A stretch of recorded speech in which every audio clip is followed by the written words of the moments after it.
Tuhan, atas gereja kami berdoa. Amin. Silakan duduk Bapak Ibu sekalian. Mari kita membuka Wahyu pasal yang kedua ayat 18 sampai 29.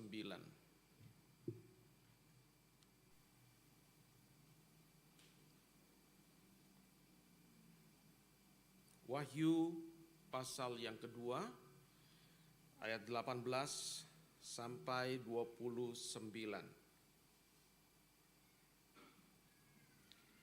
Kepada jemaat di Tiatira, saya akan membacakannya dari Alkitab versi TB2. Tuliskanlah kepada malaikat jemaat di Tiatira. Inilah firman Anak Allah, yang matanya bagaikan nyala api dan kakinya bagaikan tembaga.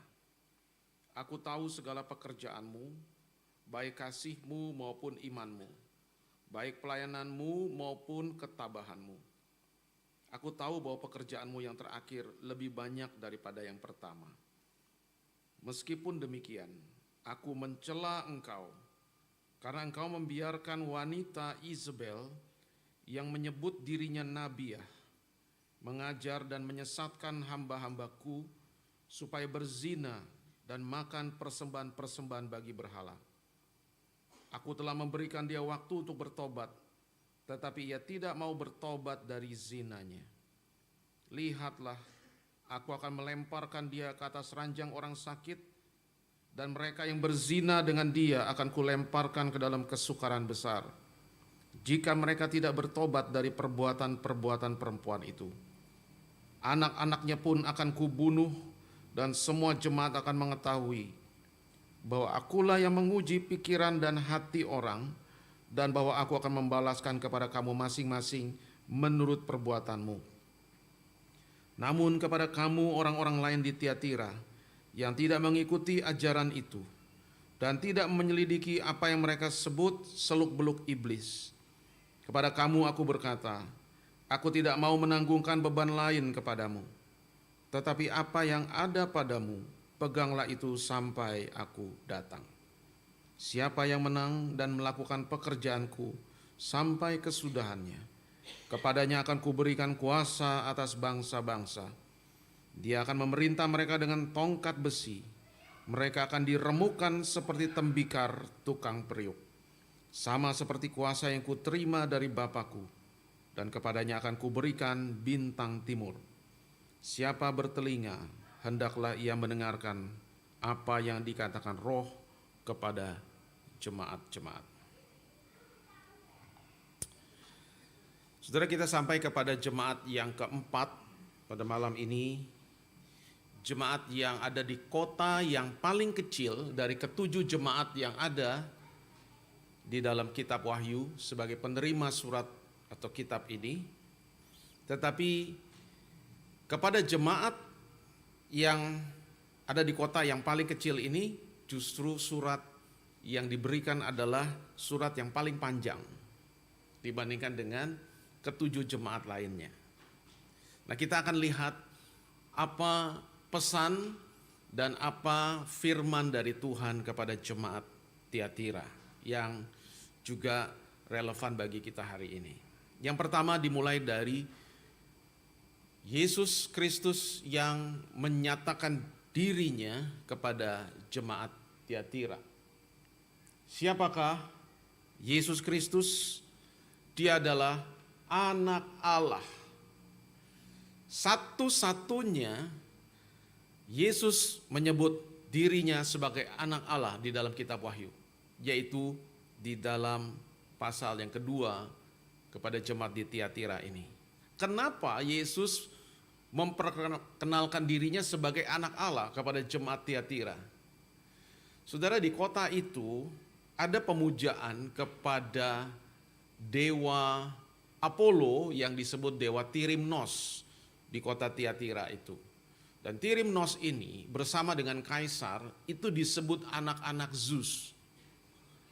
Dan Tirimnos ini adalah dewa yang utama yang dipuja, disembah oleh serikat-serikat dagang yang ada di kota Tiatira. Ya, Apollo atau Tirimnos ini sebenarnya adalah dewa matahari, tapi dianggap anak daripada Zeus. Jadi Yesus Kristus memperkenalkan dirinya kepada jemaat di kota yang memuja dan menyembah anak Zeus. Dan Yesus menyatakan bahwa dirinya adalah anak Allah yang sejati, Allah yang benar, Allah yang tertinggi dan satu-satunya. Dia adalah anak Allah. Itulah sebabnya Yesus memperkenalkan dirinya sebagai anak Allah.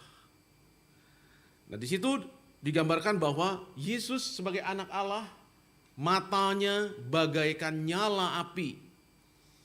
Ini menunjukkan bahwa Yesus melihat keadaan sebenar-benarnya dari jemaat di Tiatira. Dia melihat sampai ke dalam batin dan hati setiap jemaat yang ada di Tiatira. Dia mengetahui segala sesuatu, dia yang menilai dan menguji segala sesuatu, dia juga yang akan menghakimi dalam kemahatauannya, kemahamelihatannya.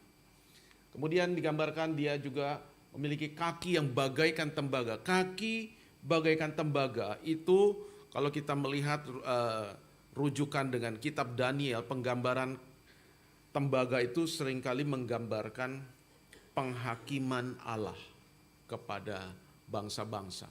Ya, tembaga itu sesuatu yang kokoh, yang kuat. Dan kebetulan, saudara, di kota Tiatira itu juga ada usaha kerajinan tembaga. Tapi Yesus di sini menyatakan dirinya adalah anak Allah yang mempunyai otoritas dan mempunyai wewenang ya, untuk menghakimi jemaat di Tiatira. Tetapi saudara, setelah memperkenalkan dirinya sebagai anak Allah yang mengetahui segala sesuatu, yang menilai, yang menguji segala hati dan batin, dan yang akan menghakimi umatnya, Yesus memberikan pujian kepada jemaat ini. Apa pujian yang ditujukan kepada jemaat di Tiatira? Yang pertama, saudara, Yesus mengatakan, "Aku tahu segala pekerjaanmu, baik kasihmu," itu yang pertama. Kemudian imanmu, pelayananmu, ketekunanmu atau ketabahanmu. Dan di situ Yesus kemudian mengatakan, "Aku tahu pekerjaanmu yang terakhir lebih banyak dari yang pertama." Itu maksudnya bahwa jemaat ini dilihat oleh Kristus mengalami satu pertumbuhan rohani yang nyata. Bahwa dibandingkan dengan pertama kali mereka percaya, maka keadaan mereka hari itu, mereka sudah mengalami pertumbuhan di dalam kehidupan rohani mereka. Sehingga mereka bisa melakukan pekerjaan-pekerjaan yang lebih besar, yang lebih memiliki bobot dibandingkan ketika mereka baru percaya. Jadi di situ bicara mengenai pertumbuhan dan buah-buah yang ada di jemaat Tiatira.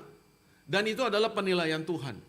Artinya ini adalah penilaian yang sebenar-benarnya bahwa Tuhan melihat ada pertumbuhan jemaat dari waktu ke waktu dibandingkan dengan ketika mereka mulai pertama menjadi percaya. Ini kebalikan dari jemaat Efesus ya, yang justru merosot begitu ya karena kehilangan kasih.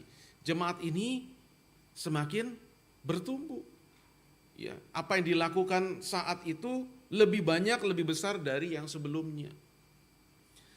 Nah, tetapi yang paling penting adalah apa yang menjadi teguran Tuhan bagi jemaat Tiatira. Nah, inilah problem utamanya. Yaitu pembiaran atau toleransi terhadap Isabel. Nah, Isabel ini kita tahu adalah satu tokoh yang ada di Perjanjian Lama yang adalah istri dari Raja Ahab. yang ada di 1 Raja-Raja 16 dan seterusnya sampai kemudian dia mati dihukum Tuhan di 2 Raja-Raja 9. Kita nanti di rumah bisa lihat ya, bagaimana jahatnya, culasnya, penuh tipu muslihat dan liciknya Isabel yang membawa pengaruh yang begitu rupa kepada Israel pada waktu itu. Dia mempengaruhi suaminya Ahab untuk menyembah Baal, mendirikan kuil Baal dan menyuruh seluruh rakyat Israel menyembah Baal. Dan Isabel inilah juga yang membunuh, yang membantai nabi-nabi Tuhan pada zaman perjanjian lama itu. Nah, kalau saudara baca, ada seorang yang bernama Obadya yang setia kepada Tuhan. Dia adalah orang kepercayaan Ahab. Dia kemudian menyelamatkan, menyembunyikan. Ada 100 kurang lebih nabi-nabi Tuhan yang diselamatkan, yang disembunyikan, yang dipelihara oleh Obadya, sehingga tidak dilenyapkan oleh Isabel. Jadi perempuan ini luar biasa jahatnya. Dan kita tahu kasus Nabot, saudara, yang kebun anggurnya kemudian diserobot, dirampas oleh Ahab, dan atas suruhan dari Isabel maka Nabot itu difitnah dan kemudian dihukum mati, dirajam. Saudara, begitu kejinya. Dan ini muncul lagi di dalam surat Wahyu pasal 2 kepada jemaat di Tiatira. Jadi kemungkinan pada umumnya penafsir melihat ini bukan nama benar-benar Isabel, tetapi ini adalah representasi atau roh Isabel yang ada di tengah-tengah jemaat Tiatira waktu itu dalam diri seorang perempuan yang gak tahu sebenarnya siapa namanya. Tapi dia memiliki roh Isabel yang bisa menyeret jemaat kepada penyesatan dan kehidupan dalam dosa.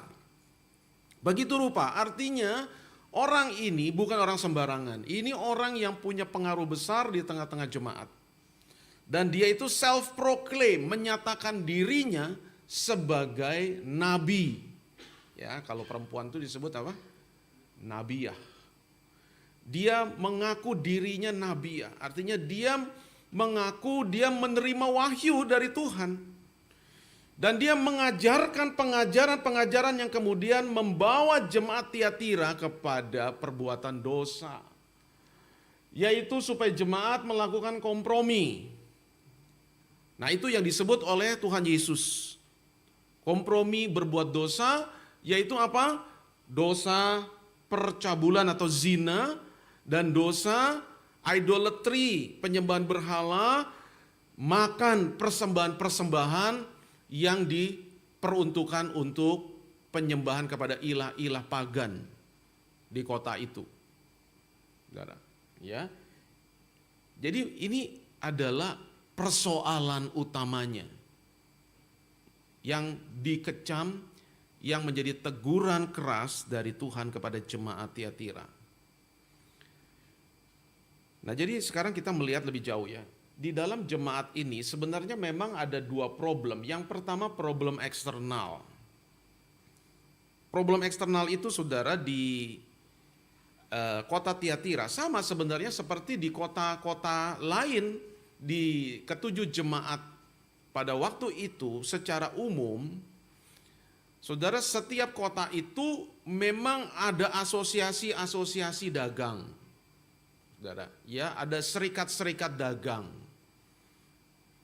Nah, kalau sekarang kita bicara mengenai konteks kita di Indonesia, saudara, kita juga punya ya asosiasi pengusaha di Indonesia. Kalau untuk yang pada umumnya ya, yang pribumi ya katakanlah begitu, biasanya bergabung di dalam Kadin ya. Kalau yang pengusaha-pengusaha yang keturunan Tionghoa biasanya apa, saudara? Nah, ini ada pengusaha nggak ikut bergabung ya, Pak Jancan, Ibu Lulu nggak bergabung di asosiasi pengusaha Tionghoa Tangerang.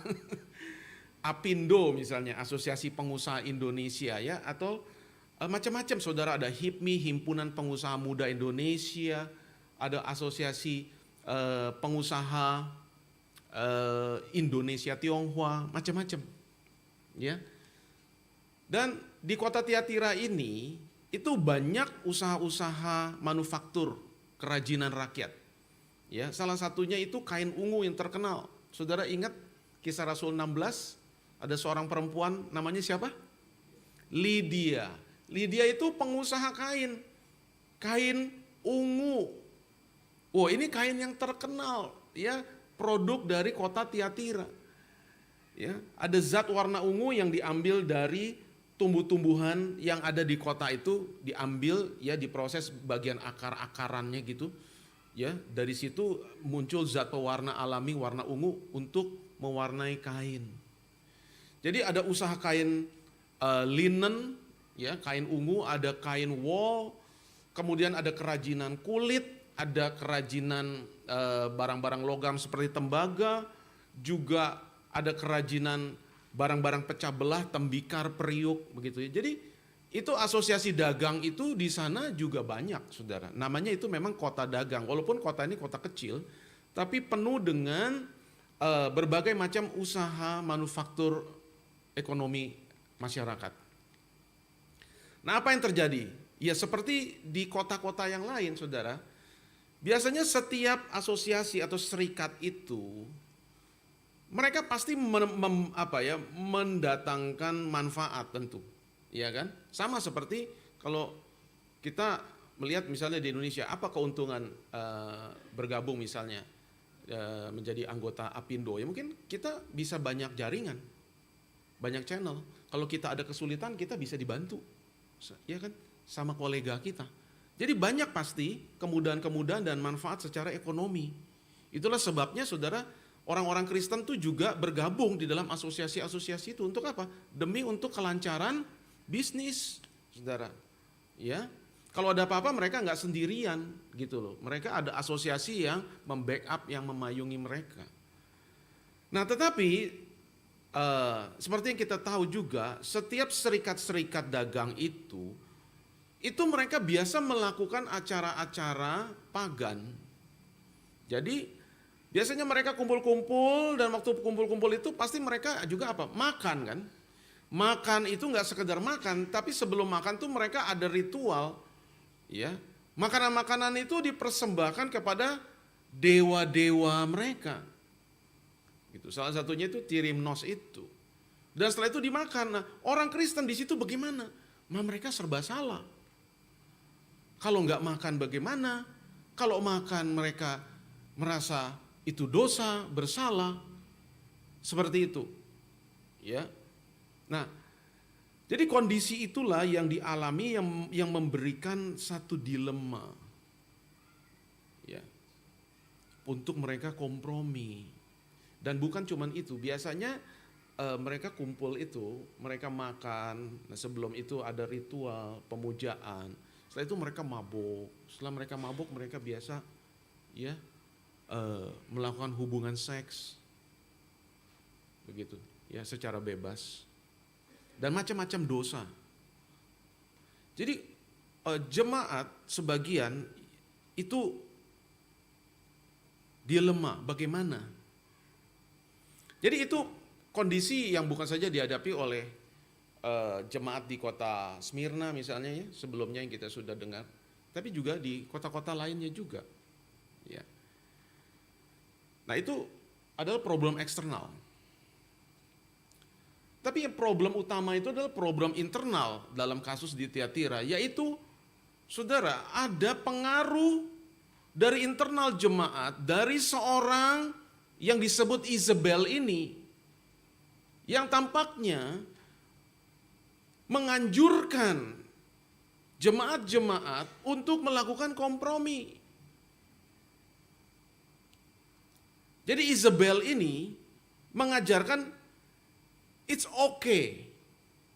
Kita itu makan di dalam jamuan pagan, bahkan ikut melakukan, ya, ritual dan hubungan seks.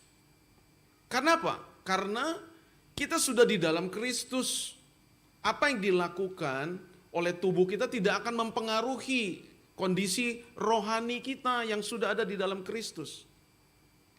Iman kita tidak akan terpengaruh. Jadi ini satu pengajaran yang mendorong jemaat untuk nggak apa-apa. Selama kamu masih percaya dan setia, kamu hanya melakukan itu demi supaya kamu bisa diterima dan usaha dagangmu bisa tetap lancar. Kan soal iman itu soal engkau dengan Tuhan. Tidak ada yang bisa menggugat hal itu. Nah jadi Isabel ini memberikan satu pengajaran yang akhirnya membawa jemaat itu untuk berbuat dosa. Seperti itu. Tapi yang masalahnya bukan hanya sekedar ada seorang yang punya pengaruh di tengah jemaat yang mengklaim dirinya nabi ya, yang mengajarkan pengajaran supaya jemaat berkompromi melakukan dosa. Tapi juga yang menjadi sumber masalah itu Tuhan mengatakan apa? Kamu membiarkan. Jadi artinya gereja termasuk pimpinan jemaat, gembala jemaat, penatua jemaat itu membiarkan, mentoleransi, menutup mata, ya, tidak mencegah apa-apa. Walaupun tidak semua jemaat itu mengikuti pengajaran ini, tapi sebagian ikut. Saudara, ya, itu yang menjadi persoalan. Jadi sering disebut Tiatira ini the compromise church, gereja yang kompromi. Saudara, kalau kita melihat, mengcompare Tiatira ini bertolak belakang dengan Efesus. Kalau di Efesus, saudara, mereka sangat firm dengan ortodoksi pengajaran. Tapi mereka gak ada kasih. Ya. Sedangkan di Tiatira, mereka ada kasih. Tapi mereka kompromi dengan dosa dan pengajaran yang sesat. Kalau di Efesus, itu gak sungkan-sungkan. Ya, menyingkapkan kedok kepalsuan satu pengajaran, termasuk orang yang mengajarkan. Ini disebut rasul-rasul palsu, ya, itu diekspos, dibuka tanpa sungkan oleh jemaat di Efesus, ya. Tetapi jemaat Tiatira itu dibiarkan. Ada penerimaan kasih, tapi tidak ada keberanian untuk menyatakan apa yang salah itu salah. Kalau di Efesus, berani untuk menyatakan apa itu salah, tapi tidak ada lagi kasih. Nah ini saudara menarik untuk kita bisa melihat bahwa di dalam sejarah gereja, persoalan-persoalan ini adalah persoalan yang juga terus terjadi sampai hari ini. Ada gereja yang sangat menekankan doktrin pengajaran, tidak ada kompromi. Sedikit melenceng langsung sebut kamu sesat, kamu salah, kamu harus berubah, bertobat. Tapi seringkali akhirnya jadi apa? Kurang kasih. Ya, gampang untuk menghakimi. Tapi ada gereja yang begitu penuh dengan penerimaan dan kasih. Sehingga hal yang melenceng pun juga gak diapa-apain. Tetap diterima. Saudara, sekarang kita lihat ya, apa tindakan Tuhan dengan apa yang terjadi di Tiatira ini. Saudara melihat ayat 24 dan 25.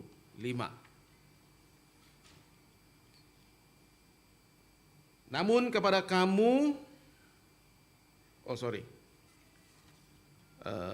kayaknya peringatan, sebelumnya ya. Ya ini, ayat 21 dulu, sampai 23. Aku telah memberikan dia waktu untuk bertobat Siapa? Isabel itu loh. Ya. Seorang yang berpengaruh, yang mempengaruhi jemaat untuk melakukan kompromi terhadap dosa. Tetapi dia tidak mau bertobat dari zinanya. Ayat 22, lihatlah, aku akan melemparkan dia ke atas ranjang orang sakit, dan mereka yang berzina dengan dia akan kulemparkan ke dalam kesukaran besar. Jika mereka tidak bertobat dari perbuatan-perbuatan perempuan itu, anak-anaknya pun akan kubunuh, dan semua jemaat akan mengetahui akulah yang menguji pikiran dan hati orang, dan bahwa aku akan membalaskan kepada kamu masing-masing menurut perbuatanmu. Jadi ini adalah satu tindakan hukuman Tuhan yang tegas, yang tidak main-main terhadap dosa. Jadi kita melihat di sini ya, Tuhan Yesus adalah Tuhan yang tidak segan-segan untuk melakukan penghakiman atas dosa dari tengah-tengah gerejanya. Tuhan sudah memberikan kesempatan, gitu ya. Artinya Tuhan sudah memberikan anugerah untuk bertobat, tetapi wanita ini tidak mau bertobat. Maka Tuhan katakan, lihat aku akan melemparkan dia ke ranjang orang sakit. Iya, beberapa penafsiran, tetapi pada umumnya memahami bahwa Tuhan akan menghukum orang ini secara fisik. Tuhan memberikan dia satu penyakit sebagai hukuman. Saudara, tidak semua sakit itu sebagai hukuman ya, jangan sampai salah. Nanti kita akhirnya ngelihat, kamu sakit ya, waduh kamu sedang dihukum sama Tuhan. Dosa apa yang kamu perbuat? Ayo ngaku. Jangan sampai begitu, nanti kita juga ngaco, nanti kebablasan. Tapi dalam konteks ini saudara, jelas ini adalah satu perbuatan yang sudah terang benderang, yang sudah mencolok, tetapi tidak mau bertobat, maka Tuhan hukum, memberikan satu penyakit. Ya, Tuhan menghukum dia dengan satu penyakit yang gak disebutkan secara spesifik apa. Ya saudara. Dan kemudian dikatakan apa? Aku juga akan memberikan kesukaran besar bagi mereka-mereka yang berzina dengan dia. Tuhan juga akan menghukum anggota-anggota jemaat yang mengikuti ajaran dari Isabel ini. Tuhan akan memberikan mereka juga konsekuensi hukuman yang berat, penderitaan. Dan bukan saja itu, saudara, anak-anaknya pun akan kubunuh. Jadi, saudara, nggak main-main di sini. Tuhan katakan, anak-anak itu kebanyakan penafsir tidak mengartikan itu keturunan biologis, tetapi orang-orang pengikut-pengikut ajaran Isabel ini yang tampaknya sangat militan dan fanatik. Kadang-kadang, saudara, pengikut itu bisa lebih fanatik dari pemimpinnya, saudara. Ya. Dan Tuhan katakan, aku akan memberikan hukuman, akan kumatikan di dalam TB1, TB2 akan kubunuh. Ya. Kita menyaksikan di sini satu sosok Tuhan yang sungguh-sungguh sangat menjaga kemurnian dan kekudusan gerejanya, sehingga Tuhan tidak sungkan-sungkan untuk menjatuhkan hukuman atas orang-orang yang melakukan dosa dan yang tidak mau bertobat di tengah-tengah jemaat Tiatira pada waktu itu.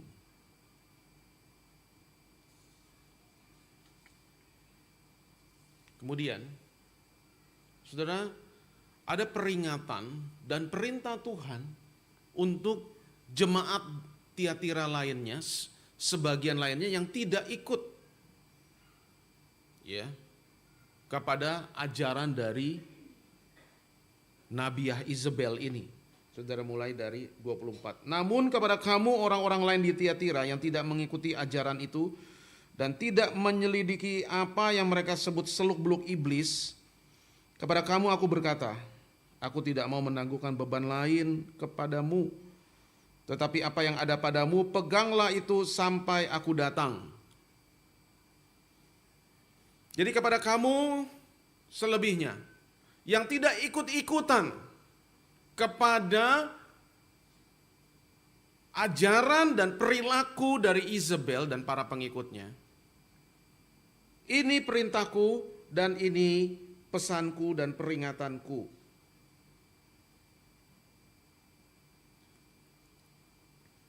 Yang pertama, di sini Tuhan menyinggung kamu-kamu yang enggak mengikuti apa yang mereka sebut seluk-beluk iblis. Apa ini seluk-beluk iblis?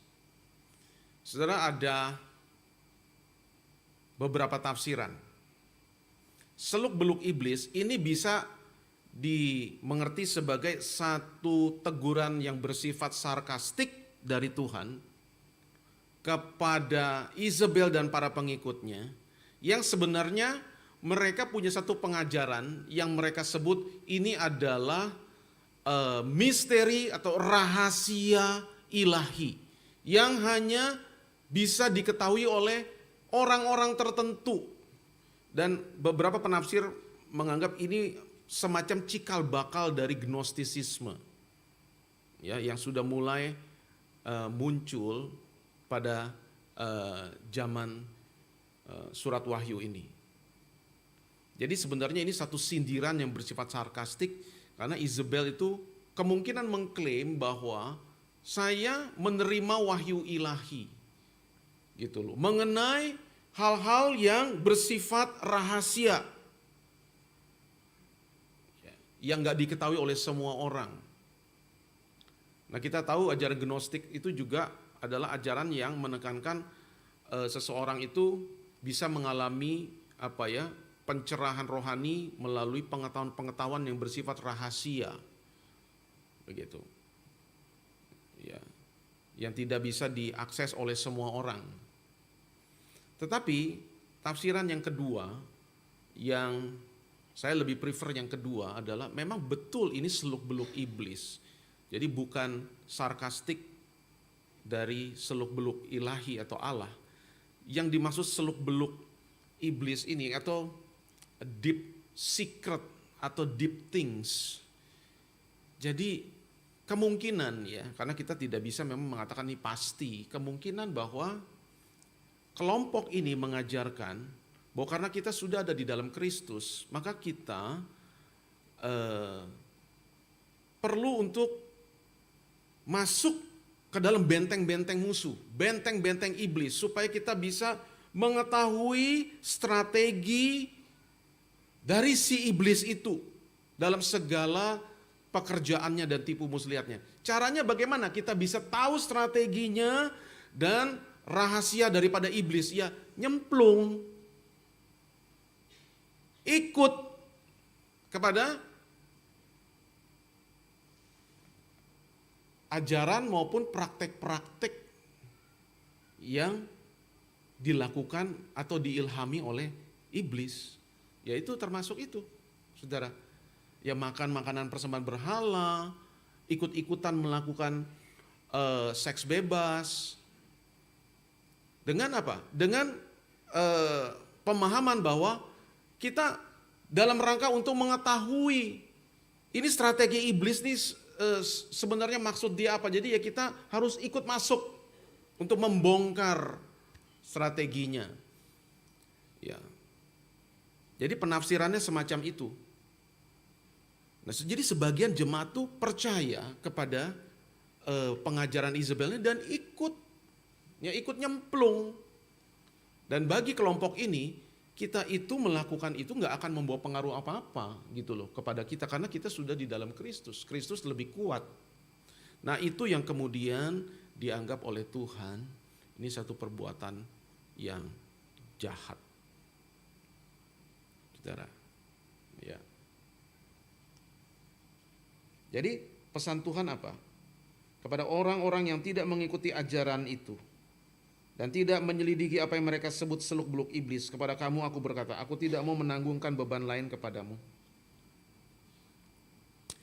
Saudara ingat ya, pada waktu sidang para rasul di Yerusalem, kalau saudara melihat dalam Kisah Rasul 15, apa keputusan sidang rasul-rasul yang pertama itu? Salah satunya adalah ini, saudara dengar ya, Kisah Rasul 15 ayat 28 dan 29. Sebab adalah keputusan Roh Kudus dan kami, supaya kepada kamu jangan ditanggungkan lebih banyak beban daripada yang perlu.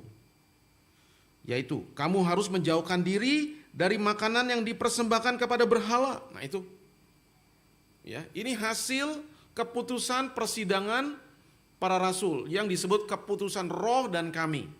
Yang pertama, kamu harus menjauhkan diri dari makanan yang dipersembahkan kepada berhala, yang justru oleh Isabel dan pengikutnya apa? Dianjurkan. Dari darah, dari daging binatang yang mati dicekik, dan dari percabulan. Nah ini, justru percabulan ini juga hal yang justru di-endorse oleh Isabel dan para pengikutnya untuk dilakukan. Jikalau kamu menjaga diri terhadap hal-hal ini, kamu berbuat baik, sekian, salam. Ini adalah hasil keputusan persidangan di Yerusalem yang kemudian dibacakan kepada jemaat-jemaat pada waktu itu. Jadi saudara, pasti jemaat penerima surat wahyu ini juga tahu bahwa mereka harus menjauhkan diri dari makan makanan yang dipersembahkan kepada berhala. Mereka harus menjauhkan diri dari percabulan. Lalu dikatakan hasil keputusan sidang itu, ya, sebelumnya kami tidak mau menanggungkan beban. Artinya untuk bangsa-bangsa yang non-Yahudi, ini saja kamu perhatikan. Kamu gak perlu lagi memperhatikan pelaksanaan hukum syariat Taurat seperti orang-orang Yahudi. Itulah Tuhan Yesus bilang, aku gak mau menanggungkan beban lain yang memberatkan kamu. Gitu, ya. Tapi itu yang kamu perhatikan. Jangan ikut-ikutan apa yang dianjurkan oleh Isabel ini. Lalu Tuhan ingatkan lagi apa yang sudah dipuji oleh Tuhan di awal, yaitu apa? Kasihmu, imanmu, pelayananmu, ketekunanmu, pegang itu. Itu perintah Tuhan. Ya. Kepada kamu yang tidak ikut-ikutan, aku tidak mau memberatkan kamu. Perhatikan, jangan lakukan apa yang justru dianjurkan oleh Isabel dan pengikutnya, tapi apa yang ada padamu, yaitu kasihmu, imanmu, pelayananmu, ketekunanmu, pegang itu. Setia dalam hal itu.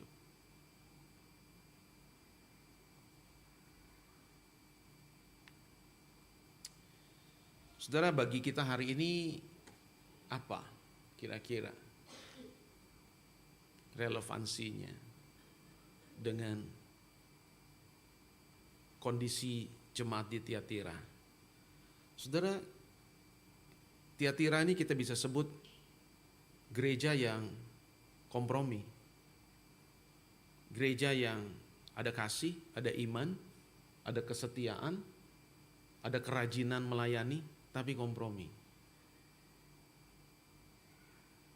Itu menjadi satu pesan yang sangat relevan buat kita semua hari ini, gereja Tuhan juga. Untuk menjadi pelajaran bagi kita. Karena banyak gereja hari ini, kalau saya bilang banyak gereja artinya termasuk juga kita semua ya, yang ada di sini, tidak terkecuali. Banyak gereja hari ini takut untuk melakukan disiplin gereja.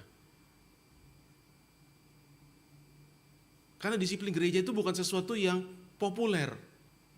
Bukan sesuatu yang disukai. Ya. Salah-salah gereja mudah sekali dicap sebagai gereja yang tidak ada kasih. Gereja yang tidak toleran. Gereja yang mudah menghakimi. Betul enggak, saudara? Takut di stigma atau dicap seperti itu. Atau Gereja takut untuk melakukan disiplin dan konfrontasi terhadap dosa karena takut nanti menimbulkan konflik. Salah satu hal mungkin kenapa dibiarkan Isabel ini, karena pengaruh dia besar. Saudara, ya. Sehingga semua segan. Tidak ada yang berani untuk mengkonfront pengajarannya yang menyesatkan. Takut timbul gejolak, takut nanti timbul perpecahan di tengah gereja. Sehingga ya sudahlah, kita bye-bye aja, kita tetap rukun-rukun saja ya. Dan itu banyak terjadi saudara hari ini. Tidak gampang. Saya katakan hal ini seringkali saudara, ini juga menjadi tantangan gereja hari ini.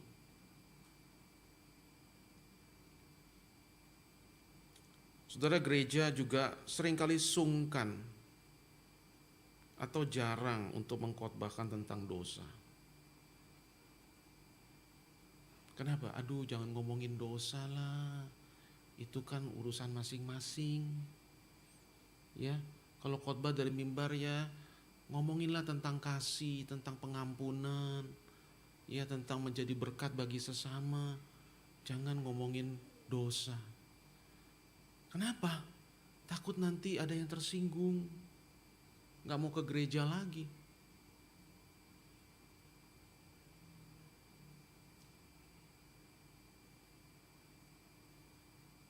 Ada satu dorongan dari banyak gereja hari ini untuk menyesuaikan pesan dari mimbar untuk sejalan dengan spirit dan nilai-nilai zaman hari ini.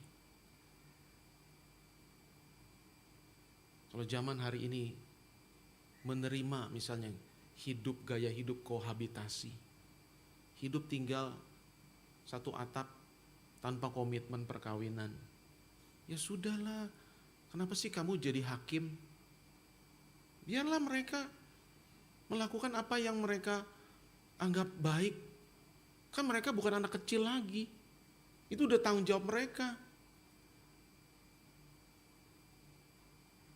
Saudara, ada semacam satu dorongan, iya ya, dunia sudah makin menerima kok. Apa-apaan nih kita sok-sokan. Bilang itu dosa. Nggak boleh seperti itu. Siapa kamu? Saudara, itu dihadapi hari ini.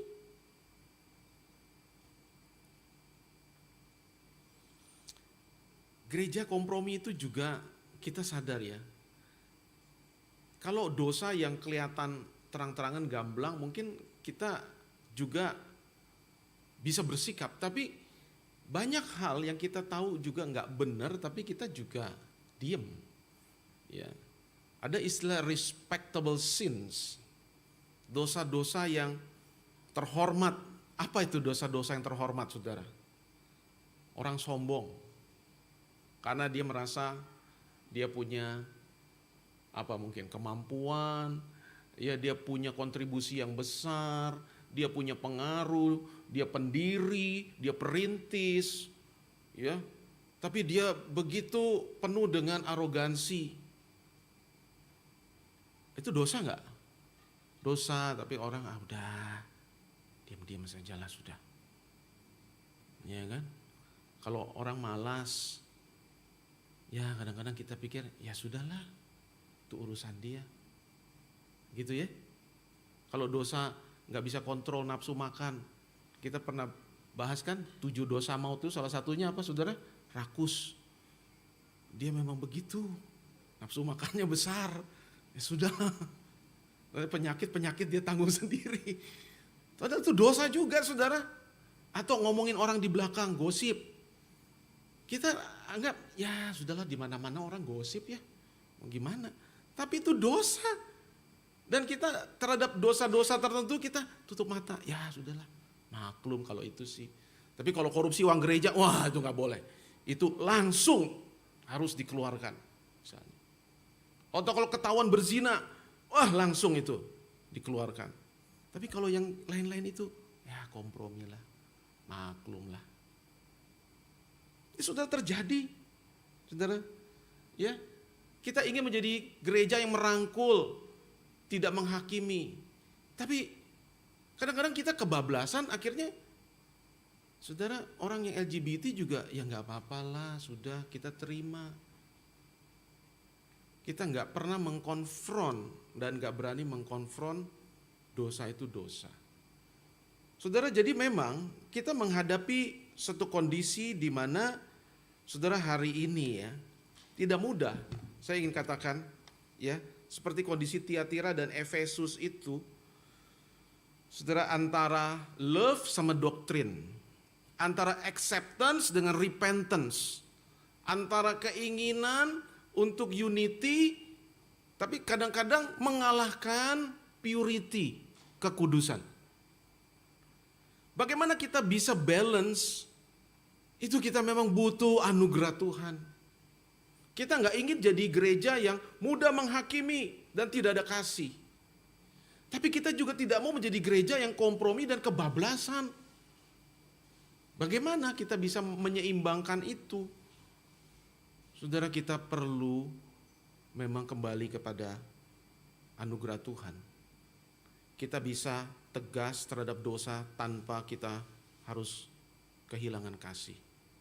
Karena kasih dan kebenaran itu satu. Kiranya Tuhan menolong kita, saudara, supaya hari ini kita belajar dari peringatan Tuhan kepada jemaat di Tiatira adalah bagi kita juga hari ini. Saudara, jangan sampai saudara ya, kita begitu fasih dengan doktrin, tapi kita kehilangan kasih seperti Efesus. Tapi jangan sampai saudara, kita punya kasih yang begitu rupa sampai akhirnya kita tutup mata terhadap dosa.